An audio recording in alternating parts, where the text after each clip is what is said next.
In this video, I'm going to go over the lsit and how you can start working on it, whether you're pretty new to it or looking to advance your current abilities.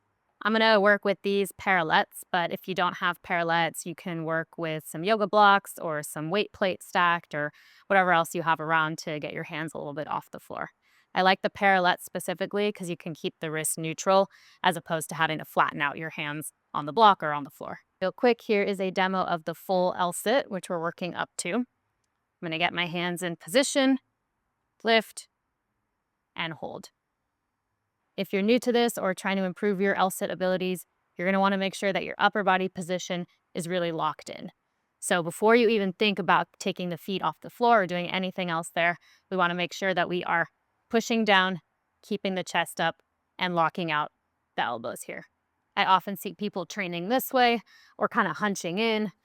It's not going to be very effective that way. We really want to make sure that we drive the shoulders down, keep the chest up, and keep the arms straight. Initially, you can just work on that setup with your feet on the floor. So I'm going to put my feet down lightly here, and I'm going to practice pushing up tall, keeping my chest up, and locking my arms out straight. And if you get enough time spent here, it will get tiring, but it will also help prep you for the later on progressions. Once you're quite stable and can hold this position for about 30 seconds or so pretty consistently, you can then start working more on what the legs are doing. So as I mentioned before, initially you can start with the feet touching the floor, and you can very lightly just work to lift one at a time.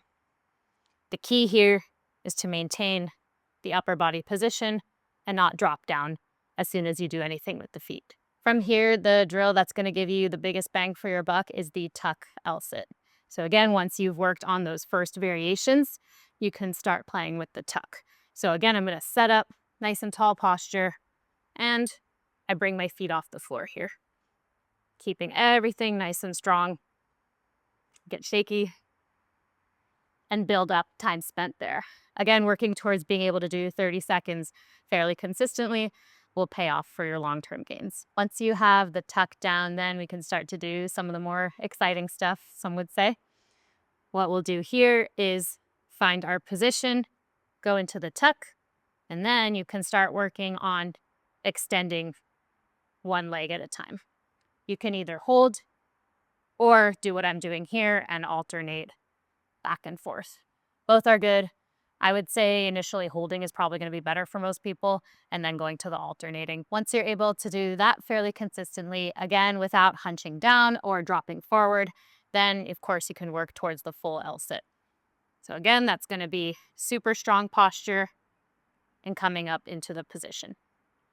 Now, if you're working on any of these progressions and trying to push forward and finding that maybe you're hunching down or kind of really dropping in, whatever's going on that's not intended, you need to back up a bit, work on the previous progression, really make sure that you have that down, and then continue forward.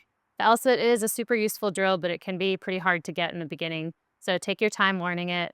Once you nail that, you have access to all sorts of other cool skills on the rings, on the floor, for handstands, etc. So there's lots of cool things that can build off of the lsit. So don't neglect it. If you have questions, let me know in the comments. I'm happy to help you out.